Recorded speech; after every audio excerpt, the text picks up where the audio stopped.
ನಮಸ್ಕಾರ ಸ್ನೇಹಿತರೆ, ಎಲ್ಲರೂ ಹೇಗಿದ್ದೀರಾ? ನಾವಂತೂ ತುಂಬ ಚೆನ್ನಾಗಿದ್ದೀವಿ. ನೀವು ಕೂಡ ಚೆನ್ನಾಗಿದ್ದೀರಾ ಅಂತ ಭಾವಿಸ್ತೀನಿ.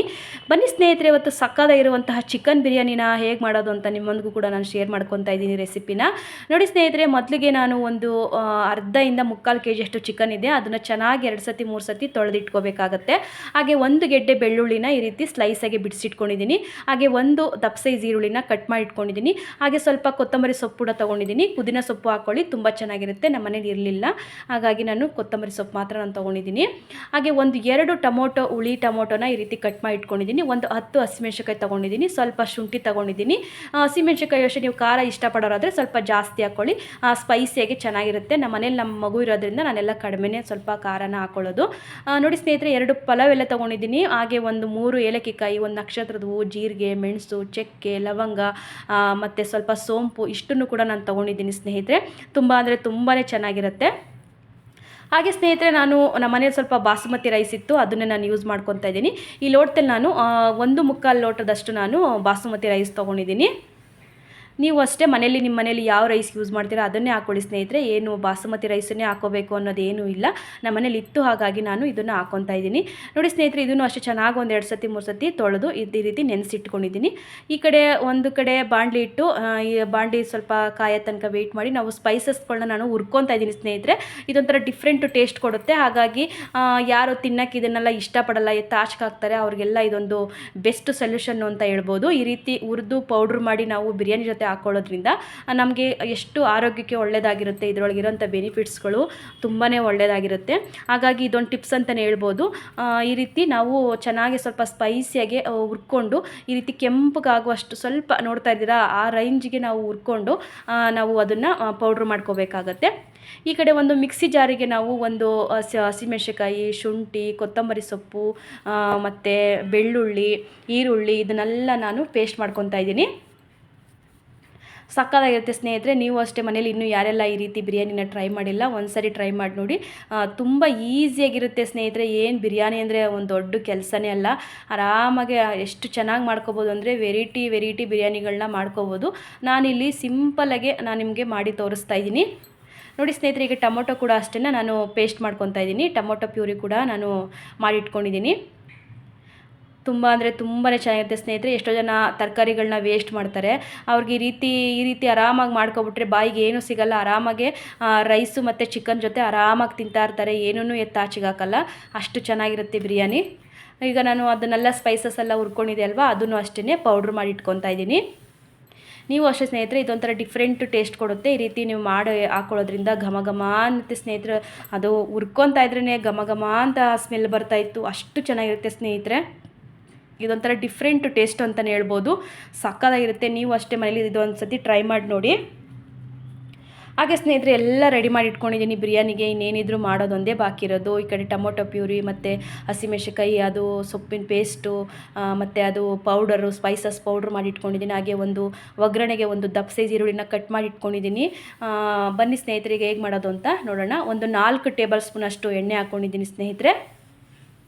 ಎಣ್ಣೆ ಕಾದಿದ್ದಕ್ಕೆ ನಾನು ಈರುಳ್ಳಿ ಕೂಡ ಆ್ಯಡ್ ಮಾಡಿಕೊಂಡು ಚೆನ್ನಾಗಿ ಫ್ರೈ ಆಗೋವರೆಗೂ ಅದನ್ನು ಸ್ವಲ್ಪ ತಾಗೆ ಬಿಡಬೇಕು. ಹಸಿ ವಾಸನೆ ಎಲ್ಲ ಹೋಗಿ ಚೆನ್ನಾಗಿ ಫ್ರೈ ಆದರೆ ಚೆನ್ನಾಗಿರುತ್ತೆ. ಈರುಳ್ಳಿ ಕೂಡ ಅಷ್ಟೇ.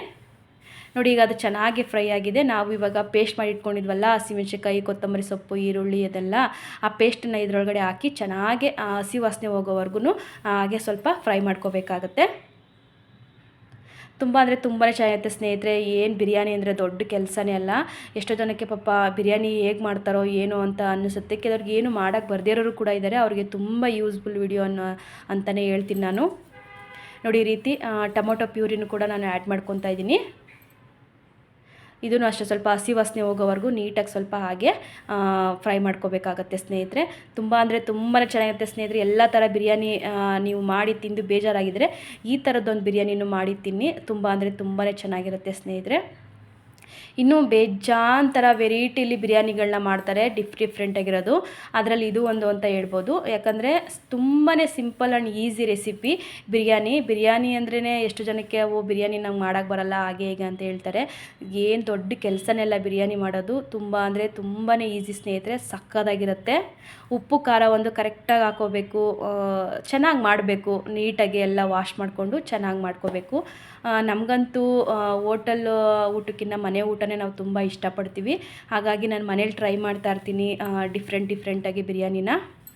ನೋಡಿ ಸ್ನೇಹಿತರೆ, ಈಗ ನಾನು ಅದೆಲ್ಲ ಟೊಮೊಟೊ ಮತ್ತು ಅದು ಪೇಸ್ಟಲ್ಲಿ ಹಾಕಿದ್ವಲ್ಲ, ಚೆನ್ನಾಗಿ ಹಸಿ ವಾಸನೆ ಹೋಗೋವರೆಗೂ ಹುರ್ಕೊಂಡು ಈಗ ಅದಕ್ಕೆ ಸ್ವಲ್ಪ ಚಿಕನ್ಗಳನ್ನ ಆ್ಯಡ್ ಮಾಡಿ ಅದಕ್ಕೆ ಸ್ವಲ್ಪ ಅರಿಶಿನ ಹಾಕಿ, ನಾನು ಅರಿಶಿನ ಸ್ಕಿಪ್ ಮಾಡಿದ್ದೆ, ಒಂದು ಚಿಟಿಕೆ ಅಷ್ಟು ಅರಿಶಿನ ಮತ್ತು ಅದು ಹುರ್ಕೊಂಡಿದ್ವಲ್ಲ ಸ್ಪೈಸಸ್ ಪೌಡ್ರು, ಅದನ್ನು ಕೂಡ ಇದಕ್ಕೆ ಆ್ಯಡ್ ಮಾಡಿ ಚೆನ್ನಾಗಿ ಒಂದು 5 ನಿಮಿಷ ನೀಟಾಗಿ ಪ್ಲೇಟ್ ಮುಚ್ಚಿ ಬೇಯಿಸಾಕಿ ಬಿಟ್ಬಿಟ್ರೆ ಆ ಚಿಕನ್ ಒಳಗಡೆ ಉಪ್ಪು ಖಾರ ಎಲ್ಲ ಹೋಗಿ ಸಕ್ಕದಾಗಿ ಹಿಡ್ಕೊಂಡಿರುತ್ತೆ. ಸ್ವಲ್ಪ ಜ್ಯೂಸಿಯಾಗಿ ಬೆಂದಿರುತ್ತೆ ಸ್ನೇಹಿತರೆ. ನೋಡ್ತಾ ಇರ್ಬೋದು, ಕಲರ್ ನೋಡ್ತಾ ಇದ್ರೇ ಅನಿಸುತ್ತೆ ಏನು ಸಕ್ಕದಾಗಿದೆ ಅಂತ.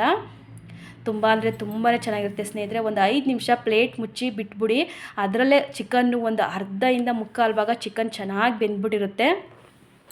ರುಚಿಗೆ ತಕ್ಕಷ್ಟು ಉಪ್ಪು ಹಾಕೊಳ್ಳಿ ಸ್ನೇಹಿತರೆ. ನಿಮಗೆ ರುಚಿಗೆ ತಕ್ಕಷ್ಟು ಉಪ್ಪು ಖಾರ ನೋಡಿ ಹಾಕೊಳ್ಳಿ ಸ್ನೇಹಿತರೆ. ನೀವು ಸ್ಪೈಸಸ್ ತುಂಬ ಇಷ್ಟಪಡೋರಾದರೆ ಚೆನ್ನಾಗಿ ಸ್ಪೈಸಸ್ಗಳು ಹಾಕ್ಕೊಂಡು ಚೆನ್ನಾಗಿ ಮಾಡ್ಕೊಳ್ಳಿ. ನೋಡಿ ಸ್ನೇಹಿತರೆ, ಈಗ ಅಕ್ಕಿ ನಾನು ತೊಳೆದಿಟ್ಕೊಂಡಿರ್ತಕ್ಕಂಥ ಅಕ್ಕಿ ಇತ್ತಲ್ವ, ಅದನ್ನು ಅಷ್ಟೇ ಸುಮಾರಾಗಿ ಸಾಫ್ಟಾಗಿ, ಜಾಸ್ತಿ ಅಕ್ಕಿಗೆ ನಾವು ಪ್ರೆಸರ್ ಕೊಟ್ಟರೆ ಅದು ಅರಳುಗಳು ಕಟ್ಟಾಗ್ಬಿಡುತ್ತೆ. ಸುಮ್ಮನೆ ಹಾಗೇ ಒಂದು ಸೌಟ್ ತೊಗೊಂಡು ನೀಟಾಗಿ ಸ್ವಲ್ಪ ತಿರುಗಿಸ್ಕೊಡ್ಬೇಕು. ಅದರಲ್ಲಿ ಮಸಾಲೆ ಎಲ್ಲ ಅಕ್ಕಿ ಒಳಗಡೆ ಹೋಗಿ ಹಿಡ್ಕೊಳ್ಳುತ್ತೆ. ಆಗ ಎಲ್ಲ ಅಕ್ಕಿ ಕಾಳಿಗೂ ಮಸಾಲೆ ಹೋಗಿ ಚೆನ್ನಾಗಿ ಹೊಂದ್ಕೊಳ್ಳುತ್ತೆ. ಹಾಗಾಗಿ ನಾನು ಅಕ್ಕಿನ ಇದ್ರ ಜೊತೆಗೆ ಹಾಕಿ ಚೆನ್ನಾಗಿ ಅದನ್ನು ಸ್ವಲ್ಪ ಮಿಕ್ಸ್ ಮಾಡ್ಕೊಂಡಿದ್ದೀನಿ. ಈಗ ನಾವು ನೀರು ಅಷ್ಟೇ, 1 ಲೋಟ ಅಕ್ಕಿ ತಗೊಂಡ್ರೆ 2 ಗ್ಲಾಸ್ ನೀರು ಹಾಕಬೇಕು. ಅದೇ ಮೆಜರ್ಮೆಂಟಲ್ಲಿ ನಾನು ನೀರು ಕೂಡ ಆ್ಯಡ್ ಮಾಡ್ಕೊಂಡಿದ್ದೀನಿ. ಇದು ಬಾಸುಮತಿ ರೈಸ್ ಆಗಿರೋದ್ರಿಂದ ನೆನೆಸಿ ಇಟ್ಕೊಂಡಿರ್ತೀವಲ್ಲ, ಸ್ವಲ್ಪ ನೀರು 1/4 ಭಾಗದಷ್ಟು ಕಡಿಮೆನೇ ಹಾಕೋಬೇಕಾಗತ್ತೆ. ತುಂಬ ಅಂದರೆ ತುಂಬಾ ಚೆನ್ನಾಗಾಗುತ್ತೆ ಸ್ನೇಹಿತರೆ. ನೋಡ್ತಾ ಇರ್ಬೋದು, ಈಗ ನಾವು ರುಚಿಗೆ ತಕ್ಕಷ್ಟು ಉಪ್ಪು ಹಾಕಿದ್ವಿ. ಈಗ ಇನ್ನೂ ಒಂದ್ಸರಿ ಎಲ್ಲ ಟೇಸ್ಟ್ ಅದು ಕುದಿ ಬಂದಾಗ ಉಪ್ಪು ಖಾರ ಎಲ್ಲ ಕರೆಕ್ಟಾಗಿದೆಯಾ ಅಂತ ಚೆಕ್ ಮಾಡಿಕೊಂಡು ನಾವು ಕುಕ್ಕರ್ ಮುಚ್ಚಳ ಮುಚ್ಚಬೇಕಾಗತ್ತೆ. ಇದಕ್ಕೆ ನೀವು ಇನ್ನೂ ಸ್ವಲ್ಪ ನಿಂಬೆಹಣ್ಣು ಅದೆಲ್ಲ ಹಾಕೋಬೋದು. ನಾನು ಮಾಡಿರೋದು ಸಿಂಪಲ್ಲಾಗೆ ನೀವೇ ನೋಡ್ತಾ ಇರ್ಬೋದು ಎಷ್ಟು ಸಿಂಪಲ್ಲಾಗಿ ಆಗಿದೆ ಅಂದರೆ ಬಿರಿಯಾನಿ. ತುಂಬ ಅಂದರೆ ತುಂಬಾ ಕಡಿಮೆ ಸಮಯದಲ್ಲಿ ಬಿರಿಯಾನಿ ಮಾಡ್ಕೊಂಡು ತಿನ್ಬೋದು. ಈಗ ನೋಡಿ, 1 ವಿಜಿಲ್ ಅಷ್ಟೇ ನಾನು ಕೂಗಿಸ್ಕೊಂಡಿರೋದು, ನಾನು ಜಾಸ್ತಿ ಕೂಗಿಸಿಲ್ಲ. ನಾನು 1 ವಿಜಿಲಲ್ಲಿ ಅನ್ನ ರೆಡಿಯಾಗಿರುತ್ತೆ ಸ್ನೇಹಿತರೆ. ನೋಡ್ತಾ ಇರ್ಬೋದು ಎಷ್ಟು ಚೆನ್ನಾಗಿ ಬೆಂದಿರುತ್ತೆ ಅಂದರೆ ರೈಸ್ ಮಾತ್ರ ಸಕ್ಕದಾಗಿರುತ್ತೆ ಸ್ನೇಹಿತರೆ. ನೋಡ್ತಾ ಇದ್ರೇ ಬಾಯಲ್ಲಿ ನೀರು ಬರ್ತೈತೆ ಅಲ್ವಾ, ಅಷ್ಟು ಚೆನ್ನಾಗಿರುತ್ತೆ ಸ್ನೇಹಿತರೆ. ಇದ್ರ ಜೊತೆ ಚಿಕನ್ ಫ್ರೈ ಅಥವಾ ರೈತ ಈ ಥರ ಎಲ್ಲ ಇದ್ದಾಗ ಸಕ್ಕದಾಗಿರುತ್ತೆ ಸ್ನೇಹಿತರೆ. ನೀವು ಅಷ್ಟೇ ಮನೇಲಿ ಒಂದು ಸಾರಿ ಟ್ರೈ ಮಾಡಿ ನೋಡಿ. ತುಂಬ ಅಂದರೆ ತುಂಬಾ ಚೆನ್ನಾಗಿ ಬರುತ್ತೆ ಸ್ನೇಹಿತರೆ ಬಿರಿಯಾನಿ ಮಾತ್ರ. ಯಾರು ಬಿರಿಯಾನಿ ಲವರ್ಸ್ ಇದ್ದಾರೋ ಅವ್ರಿಗಂತೂ ಬಿರಿಯಾನಿ ಹೇಗೆ ಇದ್ರೂ ಇಷ್ಟ ಆಗುತ್ತೆ. ತುಂಬ ಅಂದರೆ ತುಂಬಾ ಸಕ್ಕತ್ತಾಗಿರುತ್ತೆ ಸ್ನೇಹಿತರೆ. ಉಪ್ಪು ಖಾರ ಎಲ್ಲ ಕರೆಕ್ಟಾಗಿ ಹಾಕ್ಕೊಳ್ಳಿ, ಸ್ಪೈಸಿಯಾಗಿ ಮಾಡ್ಕೊಳ್ಳಿ, ತಿನ್ನಿ. ಇನ್ನು ಮಳೆಗಾಲ ಬರ್ತಿದೆ, ಇನ್ನೇನಿದ್ರು ಎಲ್ಲ ಸ್ಪೈಸಸ್ ತಿನ್ನಬೇಕು ಅಂತಲೇ ಇಷ್ಟಪಡ್ತೀರಾ. ನಾವು ಕೂಡ ಹಾಗೆಯೇ ಸ್ಪೈಸಿಯಾಗಿ ತಿನ್ನೋಕ್ಕೆ ಇಷ್ಟಪಡ್ತೀವಿ. ನೋಡ್ತಾ ಇರ್ಬೋದು ಸ್ನೇಹಿತರೆ, ಚಿಕನ್ನು ಕೂಡ ಅಷ್ಟೇ ಎಷ್ಟು ಜ್ಯೂಸಿಯಾಗಿ ಬೆಂದಿರುತ್ತೆ ಅಂದರೆ ಸಕ್ಕದಾಗಿ ಬೆಂದಿರುತ್ತೆ ಸ್ನೇಹಿತರೆ. 1 ವಿಜಿಲ್ ಕೂಗಿಸ್ಕೊಂಡ್ರೆ ಸಾಕು, ಅಷ್ಟು ಚೆನ್ನಾಗಾಗಿರುತ್ತೆ. ಚಿಕನ್ನು ಕೂಡ ಅಷ್ಟೇ ತುಂಬ ಅಂದರೆ ತುಂಬಾ ಸಿಂಪಲ್ ಆ್ಯಂಡ್ ಈಸಿ ರೆಸಿಪಿ ಅಂತಲೇ ಹೇಳ್ಬೋದು. ಬಿರಿಯಾನಿ ಮಾತ್ರ ಸಕ್ಕದಾಗಿರುತ್ತೆ ಸ್ನೇಹಿತರೆ. ನೋಡ್ತಾ ಇರ್ಬೋದು, ಚಿಕನ್ ಕೂಡ ಅಷ್ಟೇ ಸಕ್ಕದಾಗಿ ಬೆಂದಿರುತ್ತೆ. ನೋಡ್ತಾ ಇರ್ಬೋದು, ನೋಡಿ ಮುಟ್ಟು ನೋಡಿದ್ರೇ ಗೊತ್ತಾಗ್ಬಿಡುತ್ತೆ ಎಷ್ಟು ಚೆನ್ನಾಗಿ ಚಿಕನ್ನು ಬೆಂದಿದೆ ಅಂತ. ಹಾಗೆ ಸ್ನೇಹಿತರೆ, ಇನ್ನೂ ಯಾರೆಲ್ಲ ನನ್ನ ಚಾನಲ್ನ ಸಬ್ಸ್ಕ್ರೈಬ್ ಮಾಡ್ಕೊಳ್ಳದೆ ನೋಡ್ತಾ ಇದ್ದೀರೋ ಪ್ಲೀಸ್ ದಯವಿಟ್ಟು ಸಬ್ಸ್ಕ್ರೈಬ್ ಮಾಡಿಕೊಂಡು ಬೆಲ್ಲೈಕನ್ನ ಕ್ಲಿಕ್ ಮಾಡಿ ಸ್ನೇಹಿತರೆ. ನಾನು ಮಾಡ್ತಕ್ಕಂಥ ವಿಡಿಯೋಸು ನಿಮಗೆ ಇಷ್ಟ ಆದರೆ ದಯವಿಟ್ಟು ಲೈಕ್ ಕೊಡಿ. ಯಾರೂ ಲೈಕೇ ಕೊಡ್ತಾ ಇಲ್ಲ. ವಿಡಿಯೋಸ್ ನೋಡ್ತಾ ಇದ್ದೀರಾ, ಸಬ್ಸ್ಕ್ರೈಬ್ ಆಗ್ತಿಲ್ಲ ಮತ್ತು ಲೈಕ್ ಕೂಡ ಕೊಡ್ತಾ ಇಲ್ಲ. ಪ್ಲೀಸ್ ಸ್ನೇಹಿತರೆ, ನನಗೆ ಲೈಕ್ ಕೊಟ್ಟರೆ ನನಗೆ ಇನ್ನೂ ಹೆಚ್ಚು ವಿಡಿಯೋಸ್ನ ಮಾಡಬೇಕು ಅಂತ ಅನಿಸುತ್ತೆ. ನಾನು ಮಾಡೋ ವಿಡಿಯೋ ನಿಮಗೆ ಇಷ್ಟ ಆಗಿದೆ ಅಂತ ನಾನು ಅಂದ್ಕೊಂಡು ಮತ್ತೆ ನಾನು ವೀಡಿಯೋಸ್ಗಳನ್ನ ಮಾಡಿ ಅಪ್ಲೋಡ್ ಮಾಡ್ತೀನಿ ಸ್ನೇಹಿತರೆ. ಪ್ಲೀಸ್ ದಯವಿಟ್ಟು ನಿಮ್ಮ ಫ್ರೆಂಡ್ಸ್ ಆ್ಯಂಡ್ ಫ್ಯಾಮಿಲಿಗೆ ಶೇರ್ ಮಾಡಿ ಸ್ನೇಹಿತರೆ. ಹಾಗೆ ಇನ್ನೂ ನನ್ನ ಸ್ನೇಹಿತರು ಎಷ್ಟು ಜನ ನನಗೆ ಪ್ರೀತಿ ಕೊಟ್ಟಿದ್ದೀರಾ, ಎಲ್ಲ ಸಬ್ಸ್ಕ್ರೈಬ್ ಮಾಡ್ಕೊಂಡಿದ್ದೀರಾ. ನನ್ನ ಚಾನಲ್ನ ಸಬ್ಸ್ಕ್ರೈಬ್ ಮಾಡ್ಕೊಂಡು ನೋಡ್ತಾ ಇರತಕ್ಕಂಥ ನನ್ನ ಸ್ನೇಹಿತರಿಗೆ ನನ್ನ ತುಂಬು ಹೃದಯದ ಧನ್ಯವಾದಗಳು ಸ್ನೇಹಿತರೆ. ದಯವಿಟ್ಟು ನಿಮ್ಮೆಲ್ಲರ ಪ್ರೀತಿ ವಿಶ್ವಾಸ ಸದಾಕಾಲ ನನ್ನ ಮೇಲೆ ಹೀಗೆ ಇರಲಿ ಅಂತ ನಾನು ಕೇಳ್ಕೊತೀನಿ.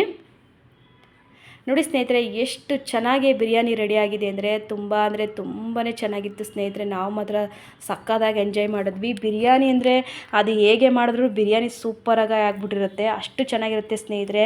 ಇನ್ನು ಯಾರೆಲ್ಲ ಬಿರಿಯಾನಿ ಮಾಡೋಕ್ಕೆ ಹೆದರ್ಕೊತಾ ಇದ್ದೀರಾ, ಹೇಗಾಗುತ್ತೋ ಏನೋ ಅಂತ ಅಂದ್ಕೊತಾ ಇದ್ದೀರಾ, ಆ ಥರ ಎಲ್ಲ ಅಂದ್ಕೊಳ್ಳೋಕ್ಕೆ ಹೋಗಬೇಡಿ. ಆರಾಮಾಗಿ ಮಾಡಿ. 1-2 ಮಿಸ್ಟೇಕ್ ಆಗುತ್ತೆ ಫಸ್ಟ್ ಟೈಮು, ಆಮೇಲೆ ಚೆನ್ನಾಗಾಗುತ್ತೆ, ನಿಮಗೆ ಗೊತ್ತಾಗುತ್ತೆ.